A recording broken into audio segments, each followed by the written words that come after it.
성도 여러분, 지금 여러분이 살고 있는 집이 마음에 드십니까? 아니면 돈을 좀 모아가지고 정말 편하고 아름다운 집을 짓고 싶습니까? 아름다고 멋진 집, 살기 편한 집을 보면 다들 부러워합니다. 그리고 반드시 주인에게 묻습니다. 하나는 이 집 누가 설계했습니까? 설계도 중요하지만 두 번째 질문이 있어요. 누가 이 집을 건축했습니까? 왜냐하면 자기도 그런 좋은 집을 갖고 싶기 때문에 그런 거 아니겠어요? 예수님께서 우리 신앙생활을 집에 빗대어 설교한 적이 있습니다. 기억하시죠? 어떤 집 예수님 말씀하셨습니까? 첫 번째는 반석 위에 세운 집이 있다. 그렇게 예수님 말씀했어요. 어떤 집이 반석 위에 세운 집인가? 누구든지 나의 이 말을 듣고 행하는 자는 그 집을 반석 위에 지은 지혜로운 사람 같으리니 비가 내리고 창수가 나고 바람이 불어 그 집에 부딪히되 무너지지 아니하나니 이는 주초를 반석 위에 놓은 연고요. 예. 우리가 지난 여름에도 홍수 나서 세계 각처에 집들이 무너지는 거 많이 봤을 거예요. 근데 반석 위에 세운 집은 홍수가 나도 끄떡도 하지 않습니다. 어떤 신앙이 이런 집과 같은 신앙인가? 예수님이 너무 쉽게 설명했어요. 내 말을 듣고 행하는 자라는 거예요. 예수님 말씀대로 사는 신앙, 자기 생각대로 살지 않은 신앙이 반석 위에 있는 집과 같다. 여러분이 말씀을 듣고 신앙생활을 해도 자기 생각대로 한 사람 많습니다. 그래서 제가 그런 복음을 내가 복음이라고 그랬어요. 내가 복음, 자기 마음대로 생각하고 마음대로 신앙생활하는 거예요. 말씀대로 사는 신앙은 시련이 와도 넘어지지 않습니다. 고난이 와도 흔들리지 않습니다. 왜냐하면 하나님의 말씀이 지금 붙들고 있어요. 여러분이 말씀을 지킨 것 같죠? 그런데 거꾸로 하나님의 말씀이 나를 붙들고 있잖아요. 넘어지지 않습니다. 어떤 성도도 말씀이 기억 안 나면 두려워해요. 그런데 말씀이 기억나면 너무너무 힘이 생깁니다. 그런데 기도 중에 또 하나님의 음성을 들으면 그 힘은 대단합니다. 그래서 말씀대로 사는 신앙, 얼마나 귀한 신앙이요. 흔들리지 않는 반석 위에 서 있는 신앙입니다. 얼마 전 제가 송구 영신 예배 드리면서 시편 107편 말씀 우리 함께 봤어요. 저가 사모하는 영혼을 만족케 하시며 줄인 영혼에게 좋은 것으로 채워주심이로다. 하나님과 동행하는 성도, 주를 기쁘시게 하는 성도는 하나님이 그 영혼을 만족해 주고 그 다음에 그 소원을 이루어 주신다 말씀했어요. 그 자정에 이 말씀을 드리면서 제가 약간 쓴소리도 했습니다. 1년에 한두 번 하나님께 나오는 자가 하나님의 은총을 입을 수 있을까요? 질문한 적이 있습니다. 그 많은 날들을 자기 좋을 대로 살고 세상에서 육신의 소욕대로 즐겁게 살다가 1년에 한두 번 나와서 하나님 올해 한 해는 좀 지켜주세요. 하나님을 몰라도 너무 모르는 성도예요. 우리에게 복을 베풀어 주는 하나님 어떤 분이십니까? 하나님을 경외한 자들입니다. 우리가 예배드리기 전에 나의 영원하신 기업 찬송가 불렀죠. 후렴이 어떻게 됩니까? 주께로 가까이 주께로 가오니 나의 갈 길을 다가도록 나와 동행하소서. 주께로 가오니, 그렇죠. 주님께로 가야죠. 나의 갈 길을 다가도록 주여 동행하소서. 하나님을 모르면서 자기 멋대로 생각하는 신앙, 하나님의 은총을 누릴 수가 없습니다. 1년에 한두 번 나와서 하나님께 하나님의 도우심을 구하는 거. 그러나 어떤 경우에는 하나님이 응답해 준 경우 있습니다. 어떤 경우냐? 죄를 회개하고 깨달았어요. 몇 년 안 나오다가 나와서 죄를 깨닫고 회개하고 하나님 앞에 엎드립니다. 당연히 하나님이 붙들어 주십니다. 왜? 회개했거든요. 이어서 예수님은 모래 위에 지은 집과 같은 신앙도 있다고 그랬어요. 나의 이 말을 듣고 행치 아니하는 자는 그 집을 모래 위에 지은 어리석은 사람 같으리니 비가 내리고 창수가 나고 바람이 불어 그 집에 부딪힘에 무너져 그 무너짐이 심하니라. 교회 나옵니다. 그런데 말씀대로 잘 안 살아요. 그리고 예배도 소홀히 합니다. 기도도 거의 하지 않아요.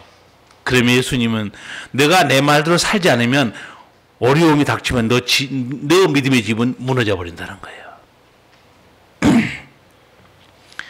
예수 믿는 우리들이 잊지 말아야 될 중요한 진리가 하나 있습니다. 성도는 믿음을 잃어버리면 믿음만 잃어버린 게 아닙니다. 내게 영생과 천국을 주시는 예수님도 함께 잃어버리는 거예요. 이게 위기입니다. 내 삶을 지키시고 인도하시는 선한 목자 되시는 예수님도 함께 잃어버린다는 이 두려운 사실을 기억해야 됩니다. 예수님께서는 우리 신앙을 집으로 비유했죠. 사도 바울은 오늘 말씀에서 우리 신앙의 집의 건축 재료에 대해서 말씀해 줍니다. 건축 재료가 어떤 것으로 세워야 되는지 조심하라고 말합니다. 10절에서 12절까지 같이 읽겠습니다. 내게 주신 하나님의 은혜를 따라 내가 지혜로운 건축자와 같이 틀을 닦아두매 다른 이가 그 위에 세우나 그러나 각각 어떻게 그 위에 세우기를 조심할지니라. 이 닦아둔 것 외에 능히 다른 틀을 닦아둘 자가 없으니 이 터는 곧 예수 그리스도라. 만일 누구든지 금이나 은이나 보석이나 나무나 풀이나 짚으로 이 터 위에 세우면 아멘. 믿음의 집을 건축합니다. 건축 재료 많이 나오죠. 사실 이 믿음의 집을 누가 건축하고 있는가? 건축자가 사실은 하나님의 종들입니다. 목사들의 책임이 어마어마하게 큽니다. 목사들이 하나님 말씀으로 집을 안 지어주고 세상 재미있는 얘기나 기복신앙이나 인간의 가르침으로 세우면 나중에 책임 추궁은 목사가 당합니다. 사도 바울이 경고하고 있어요. 바울이 여기서 우리가 성도들이 믿음의 집을 짓는데 믿음의 터가 무엇인가 보여주죠. 믿음의 터가 누굽니까? 이 터는 곧 예수 그리스도라. 모든 성도들의 구원을 위한 믿음의 터는 예수님이에요. 그러니까 예수님이 없는 사람들은 구원의 기초가 없는 사람들입니다. 이 터, 구원의 터는 예수님이라는 거예요. 그리고 이제 건축자들이 집을 세우는데 건축 재료가 나오죠. 몇 가지 나옵니까? 금, 은, 보석, 나무, 풀, 집. 자, 여기서 여러분이 이거 두 가지로 분류할 수 있습니다. 두 가지로 분류하면 금과 은과 보석, 한 가지 재료는 나무와 풀과 집. 이 분류 기준이 뭐 같아요? 불에 타느냐 안 타느냐 그 기준입니다. 뒤에 불같은 시험이 나와요. 예.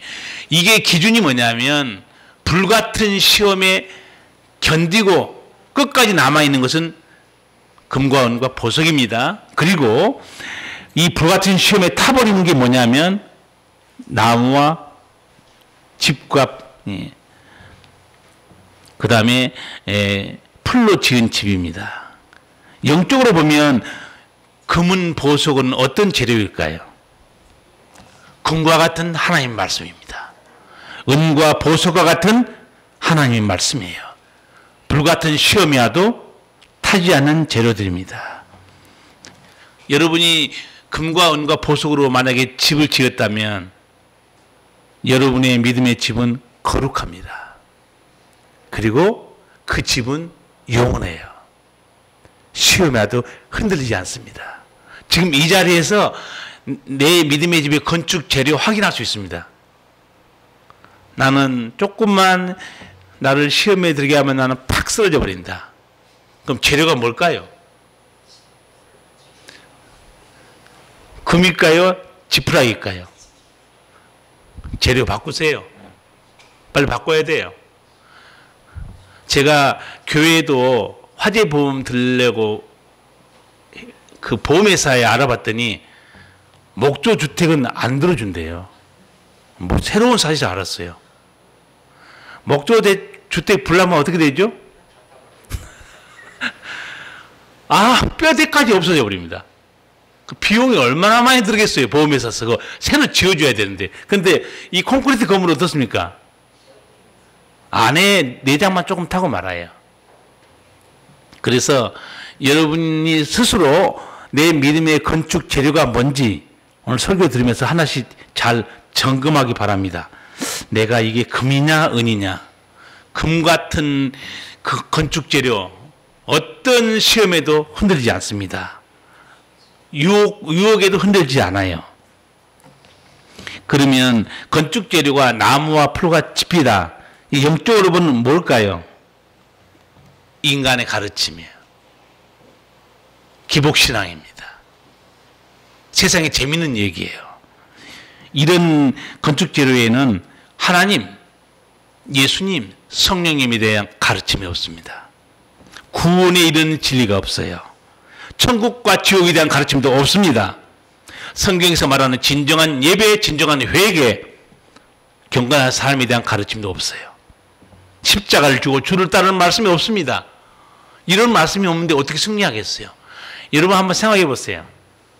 의사가 수술하는데 환자가 병이 들었으면 고통스러워도 그 수술해서 잘라내야 돼요. 그렇죠. 그래야 그 사람이 다시 건강을 회복합니다. 여러분의 믿음의 집이 잘못되어 있으면 재료를 빨리 바꿔줘야 돼요. 그래야 불같은 시험에 살아남습니다. 우리 일부 성가대 반주자 오늘 못 왔는데 자기 큰딸이 초등학교 다니는데 스키 타다가 그냥 넘어졌어요. 조그만 덩치에다 눈에 넘어졌으니까 뭐 크게 다치겠어요? 근데 이상이 있어서 엑스레이 찍어보니까 성장판 근처에까지 금이 갔다는 거예요. 그래서 서울에 큰 병원으로 가라. 그래서 제가 이제 병원에 10만 갔는데 아산병원에 입원해 있더라고요. 의사들이 한두 명이 아니고 여러 부분의 의사들이 4시간 동안 성장판을 다치지 않도록 어떻게 해서 얘를 수술을 금과 뼈를 쇠로 고정시킬 것인가 4시간 동안 수술했는데 그 애 아빠를 만났어요. 아마 옛날 교회 다닌 것 같아요. 하나님 말씀 물어보니까 알고 있어요. 목사님, 내가 정말 다리가 후들후들하게 떨린 시간이 있었대. 뭐냐 그랬더니 4시간 동안 수술하는데 갑자기 의사가 보호자를 오라는 거예요. 이야, 이게 어떻게 된 거냐. 걸어가는데 다리가 후들후들해가지고, 여러분 수술 중에 의사가 부르면 뭐겠어요? 심각한 거 아니겠습니까? 근데 이제 좋은 소식이었어요. 의사가 수술은 너무 잘 끝났다. 앞으로 1시간 동안 통기부스를 다 해야 되는데 또 추가로 1시간 걸리니까 두려워 말고 기다리십시오. 가슴 쓰리고 내려왔다는 거예요. 이게 부모예요. 부모는 자기 자식의 정신이 나갑니다. 그러나 수술은 받아야 되고 고쳐야 되는 문제가 있으면 오늘 여러분 신앙에 내 믿음의 재료가 하나님 말씀이 아닌 사람, 오늘 다 재료 다 교체하기 바랍니다. 믿음의 여러분 집이요, 정말 잘 지어졌는가 시험하는 게 나옵니다. 뭘로 시험한 줄 아세요? 불로 한번 태워봅니다. 무서운 말씀이 여기 13절에 있어요. 같이 읽겠습니다. 각각 공력이 나타날 터인데 그날이 공력을 밝히리니 이는 불로 나타내고 그 불이 각 사람의 공력이 어떠한 것을 시험할 것입니다. 아멘. 공력이 밝힌다는 말은요, 그 사람의 믿음의 실상이 드러난다는 겁니다. 그럼 언제 드러나는가? 그날이 언제겠어요? 최후 심판날입니다. 최후 심판날이 되면 너 믿음의 집이 어떠했는가 실상이 다 드러난다는 거예요. 너 집이 나무와 풀과 짚으로 지은 집인지 금과 은과 보석으로 지은 집인지 다 드러난다는 거예요. 그러면 그 최후의 심판날에 어떻게 드러나는가? 요한계시록 20장 보면 거기 나와 있어요.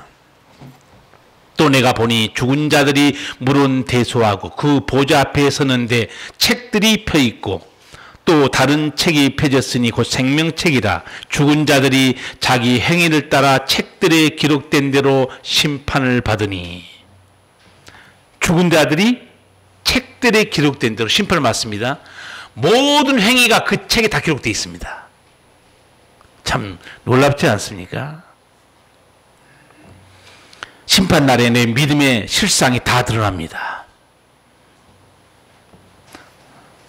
성도 여러분, 내 믿음의 집이 금과 은과 보석 같은 하나님의 말씀으로 지어져 오직 예수만 내 구주로 믿고 살았다면 두려울 거 없습니다.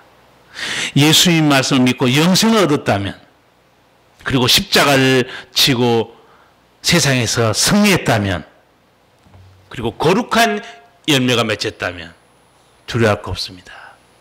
다 천국에 들어갈 알곡들입니다.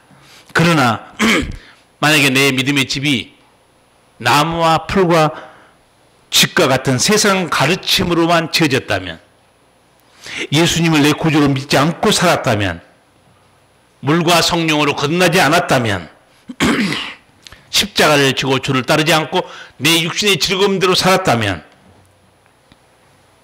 그 집은 어떤 집인가? 불로 심판할 때 타버리는, 아무 믿음의 흔적도 없이, 그리고 하나님 나라에 들어갈 수 없는 그런 믿음이 되고 만 거죠. 근데 성경 보시면 최후 심판날에 확실히 드러나지만 하나님께서, 예수님이 중간 점검하는 것도 나옵니다. 중간 점검, 믿음의 중간 점검. 그게 어디 있는가? 요한계시록 2장 3장 보시면 예수님께서 중간 점검한 게 나오죠. 자, 어떤 교회가 금과 은과 보석 같은 말씀으로 믿음을 지키고 승리했는가? 거기 나옵니다. 어떤 교회인가? 필라델비아 교회입니다. 내가 작은 능력을 가지고 말씀을 지키고 믿음으로 승리했다고 합니다. 또 나무와 풀과 짚으로 지은 교회도 나와요. 혹시 기억하십니까? 그 교회는 자기들은 신앙생활 잘한다고 생각했고 부자라고 생각했어요. 근데 예수님이 너는 가련하고 벌거벗고 눈먼 자라고 그래요. 너는 벌거벗은 수치를 가리기 위해서 옷을 사라. 불로 연단하여도 없어지지 않을 금을 사라 그래요. 이 교회는 나무와 풀과 짚으로 지은 신앙인들입니다. 어느 교회였습니까? 라오디게아 교회였습니다. 이렇게 예수님께서 중간 점검해 준 경우도 있어요. 여러분, 내 믿음의 집은 건축 재료가 뭔가 한번 잘 생각해 보기 바랍니다.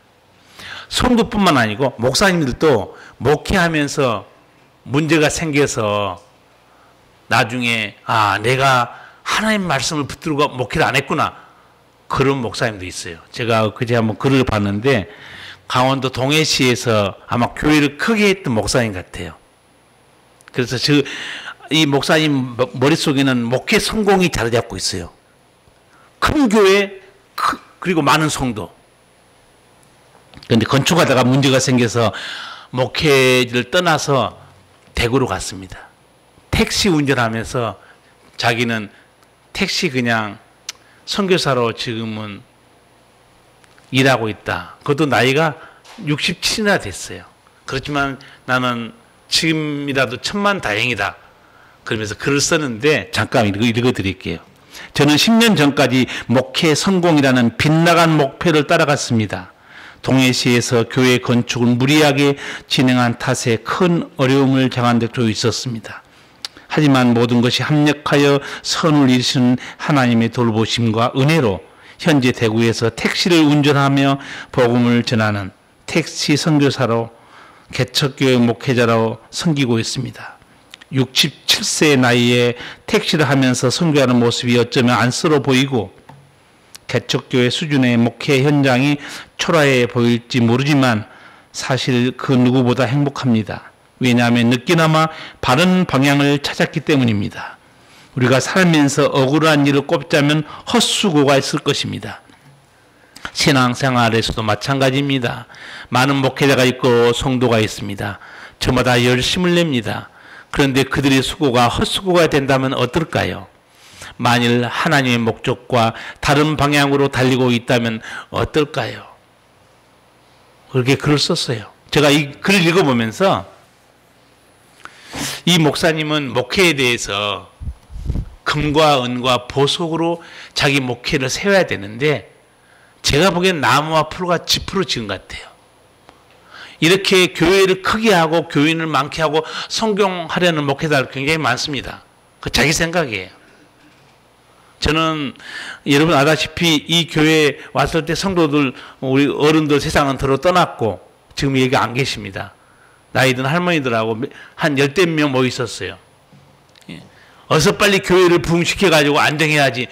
추워도 없었습니다.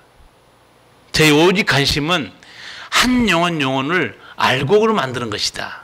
아주 토실토실한 신앙으로 만들자. 오직 거기에 있었어요. 왜냐하면 내가 뭐 부흥시킨다고 부흥된 것도 아니에요. 그리고 각오하고 왔습니다. 성도가 별로 없으니 사례비 못 받을 수도 있다. 굶을 수도 있겠지만 죽지는 않을 것이다. 그런 생각했어요. 아직 저 안 죽었죠. 살아 있습니다. 왜? 하나님이 기뻐하는 목회하면 하나님이 붙잡고 있거든요. 저는 새벽에 기도하면서 하나님께서 제게 깨우쳐 준 게 있어요. 섬에서 일하든 오지에서 일하든 도시에서 일하든 너희 모두는 내가 시키는 일을 할 뿐이니라. 그래서 아멘. 예, 저는 주님이 시키는 일을 할 뿐입니다. 목회 성공 어디 있습니까? 목회에는 성공이라는 단어가 원래는 쓰면 안 돼요. 뭐 이게 세상에 돈벌입니까? 다만 충성된 종으로 일했느냐, 게으르고 악한 종으로 살았느냐, 그것만 있을 뿐이에요. 우리 모두가 하나님 일을 맡은 사람들인데 제가 1월 첫 주에 지난주에 2019년 명옥교회를 섬길 일꾼들 복사해서 나눠줬습니다. 그리고 제가 한마디 당부했어요. 여러분 모두는 하나님이 시키는 일을 할 뿐입니다. 교회 일을 한 게 아니라고 그랬어요. 일을 안 해도 하나님 일을 안 하는 것이고 일을 해도 하나님 일을 한 겁니다. 왜 여러분이 교회 일이 아닌가 제가 증명해 드렸어요. 일을 하면 원래 품삯을 주게 돼 있어요. 그런데 여러분이 일해봤자 교회에서는 품삯 안 줍니다. 다만 점심은 드립니다. 오늘 점심은 드려요. 여러분이 수고한 거에서 품삯을 상급을 주신 분은 따로 있습니다. 누굽니까? 하늘 아버지예요. 그래서 여러분이 충성되 일해도 아버지 일을 하는 것이고 마음이 안 들어서 일을 안 해도 아버지 일을 안 하는 거예요. 우리 정신 차려서 잘 생각해야 됩니다. 목회자뿐만 아니고 성도도 마찬가지입니다. 성도가 금과 은과 보석 같은 하나님 말씀으로 믿음의 집을 짓잖아요. 불같은 시험에 살아남습니다. 그런데 만약에 불같은 시험, 조그만 상처에 내 믿음이 흔들리고 무너진다. 제가 답을 드렸어요. 그 성도 어떻게 하라고 그랬어요? 건축 재료 바꾸셔야 된다는 거예요. 나무와 풀과 집 같은 그런 이상한 가르침 버리고 금과 은과 보석 같은 하나님의 말씀으로 다시 집을 세워야 돼요. 그래야 승리할 수 있습니다. 너무도 쉬운 말씀이에요. 예수님께서 우리에게 뭐라고 말씀하시는가? 오늘 또 교동문 읽었을 때 말씀 나왔어요. 내가 새 계명을 준다. 서로 사랑하라. 그런데 이게 우리에게 주신 이제 이 건축 재료들입니다. 근데 내 감정 때문에, 내 고집 때문에, 내 혈기 때문에 말씀대로 안 살아요. 그 사람 재료 바꿔야 됩니다. 하나님 말씀으로 무장해야 되는데 자기 감정, 생각대로 지금 살고 있잖아요. 재료를 바꾸셔야 돼. 예수님께서 하나님의 자녀들은 이방인과 세리들과 달라야 된다. 마태복음 5장 산상수훈에서 이렇게 말씀했어요. 너희가 너희를 사랑하는 자를 사랑하면 무슨 상이 있으리요? 세리도 이같이 아니하느냐? 또 너희가 너희 형제에게만 무난하면 남보다 더하는 것이 무엇이냐? 이방인들도 이같이 아니하느냐? 좋아하는 사람 좋아하고 싫은 사람 싫은 거 그거 이방인도 한다는 거예요. 세리도 그 정도는 하고 있다는 거예요. 너희는 내 자녀이기 때문에 누구든지 품어주고 사랑해라. 그게 잘 안 되잖아요. 안 된 사람 내 믿음의 집을 잘못 지어줬어. 잘못 지은 거예요. 바꿔야 됩니다. 하나님 말씀으로. 선한 목자 교회에 심무하시는 그 유목사님, 제가 가끔 방송도 듣는데 아버님이 목사여서 교회에서 자랐어요. 근데 어릴 때부터 자라면서 교회 안에서 말을 함부로 하고 서로 싸우는 모습 보고 자기가 너무너무 회의를 느꼈고 정말 하나님을 믿는다는 게 뭐지? 그런 고민을 많이 했다고 하면서 실제 당한 일을 이렇게 써놨더라고요. 정말 이해할 수 없었던 것이 어른들이 싸우는 것이었습니다. 교회 중직자에게 예배 열심히 드리고 새벽 기도에 빠지지 않고 성경도 많이 하는데 어떻게 그렇게 말을 함부로 하는지 이해가 할 수 없었습니다. 끊임없이 나 하면서 자기 주장이 강하고 교인들끼리 서로 미워하고 판단하는 모습을 보면서 예수님을 믿는다는 것이 이런 것인가 깊은 회의를 가졌습니다. 성도 여러분, 예배에 빠지지 않은 중직자들, 새벽 기도도 안 빠진 사람들, 기도 많이 하는데 왜 이렇게 될까요?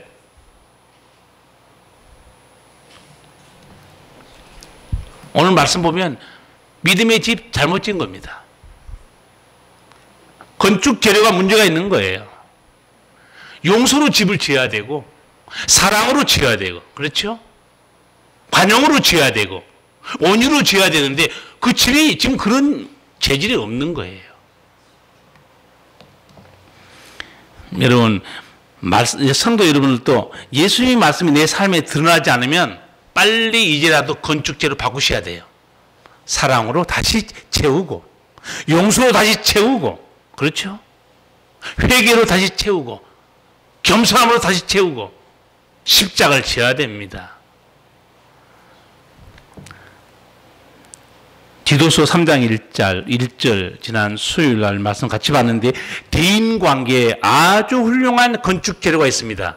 오늘 이 한 절이지만 이렇게만 사시면 여러분 대인관계에 하나님의 영광이 드러납니다. 어떻게 기록하고 있냐 바울이 아무도 비방하지 말며 다투지 말며 관용을 베풀며 모든 사람에게 언제나 온유함으로 대하게 가르치라. 어떻습니까? 성도가 이런 건축 재료로 자기 믿음의 집을 지었으면 비방하지 않죠. 온유함으로 대합니다. 다투지 않습니다. 관용하는 거예요. 유 목사님은 이제 집회도 많이 해서 중국 목회자 세미나도 아마 인도했는데 끝나고 나서 부끄러운 질문을 한 거예요. 한국 교회가 그렇게 기도를 많이 하는데 왜 한국 교회에 문제가 있고 위기라고 말씀합니까? 자기 너무 부끄러웠다는 거예요. 한국 교회 성도들을 교회에 그렇게 기도 많이 하는데 그렇게 열심히 내는데 왜 위기죠? 자기가 대답하기가 참 난감했다고 그러더라고요. 여러분 잘 들어야 됩니다. 신앙생활 오래 하고 열심히 한다고 해서 내 건축 재료가 반드시 금과 은과 보석은 아닙니다. 자기가 그렇게 지어야 돼요. 그렇지 않습니까? 아까 제가 농담같이 내가 복음, 내가 원하는 대로 내 고집대로 내 생각대로 신앙생활을 한다. 그러면 거룩한 능력이 드러날 길이 없어요. 그렇잖아요. 제가 설교를 준비하는데 하나님께서 제가 깨우쳐 준 게 마지막 정리하라고 준 말씀이 마태복음 7장이었어요. 나도 이 본문을 읽다가 좀 섬찟했어요. 이 설교 마무리는 이거다. 그래서 제가 마태복음 7장 한번 읽어드릴게요. 그의 열매로 그들을 알지니 가시나무에서 포도를 또는 엉겅퀴에서 무화과를 따겠느냐. 이와 같이 좋은 나무마다 아름다운 열매를 맺고 못된 나무가 나쁜 열매를 맺나니 좋은 나무가 나쁜 열매를 맺을 수 없고 못된 나무가 아름다운 열매를 맺을 수 없느니라. 저도 이 말씀 읽으면서 가슴이 뜨끔했어요. 근데 잘 생각하라는 거예요. 가시나무에 포도가 열린 거 봤냐? 그 예수님께서. 엉겅퀴에서 무화과가 난 거 봤냐? 육신의 소욕으로 집이 잘못 지어졌는데 거기서 뭘 기대하느냐? 여러분, 못된 나무는 나쁜 열매 맺습니다. 좋은 나무는 좋은 열매 맺습니다. 내 삶에 좋은 열매가 드러나지 않으면 그거 뻔한 거예요. 육신에 속한 사람이죠. 성령의 역사가 없는 사람이죠. 성령의 열매를 여러분은 기억하고 있죠? 사랑과 희락과 화평과 오래 참음. 성도 여러분, 이제라도 내 믿음의 집의 건축 재료가 무엇으로 되어 있는가 한번 돌아보시고, 내가 내 생각이나 내 고집이나 내 멋대로 하는 거구나. 재료를 바꾸시고 하나님 말씀으로 채우셔서 용서로 채우시고 인내로 채우시고 오래 참음으로 채우시고 관용으로 채우셔서 정말 포도나무가 돼서 포도를 맺히시고 무화과 나무가 돼서 무화과를 맺히는 그런 살아있는 믿음의 성도들 되시고, 여러분이 불이 타지 않은 불연제 시험과 환난에서 이길 수 있는 그런 금과 같은 말씀으로 항상 여러분이 묵상하시고 준비하시기 바랍니다. 이 사람이 누군지 아세요? 이렇게 무장한 사람이 시편 1편 보면 뭐라고 말합니까? 복 있는 사람은 악인의 길을 쫓지 아니하고 죄인의 길에 서지 아니하고 오만한 자의 자리에 앉지 아니하고 여호와의 말씀을 주야로 묵상하는 자로다. 그렇습니다. 아무나 복 있는 사람 되는 거 아니에요. 아무나 반석 위에 서 있는 집이 아닙니다. 아무나 자기 집을 금과 은과 보석으로 세우는 거 아니에요. 자기가 하나님의 말씀을 들을 때 잘 무장해야 환난에도 승리하고 세상 속에 하나님의 영광을 드러내는 그런 멋있는 아름다운 신앙이 될 것입니다. 기도하시겠습니다. 사랑하신 우리 아버지, 아버지께서 오늘 우리 성도들에게 반석 위에 집을 지어라. 건축 재료는 금과 은과 보석으로 해라. 가시나무가 되지 말고 아름다운 열매 맺는 포도나무가 되고 무화과 나무가 되라 말씀했습니다. 주여, 내 믿음의 이 건축 재료가 무엇인가 돌아보고 주의 귀한 생명의 말씀, 사랑, 용서, 관용, 온유, 그리고 충성, 이 아름다운 하나님 말씀으로 내 믿음을 집을 지어서 사람들을 기쁘게 그리고 그리스도의 향기가 되어 살게 하여 주시옵소서. 예수님 이름으로 기도하옵나이다. 아멘.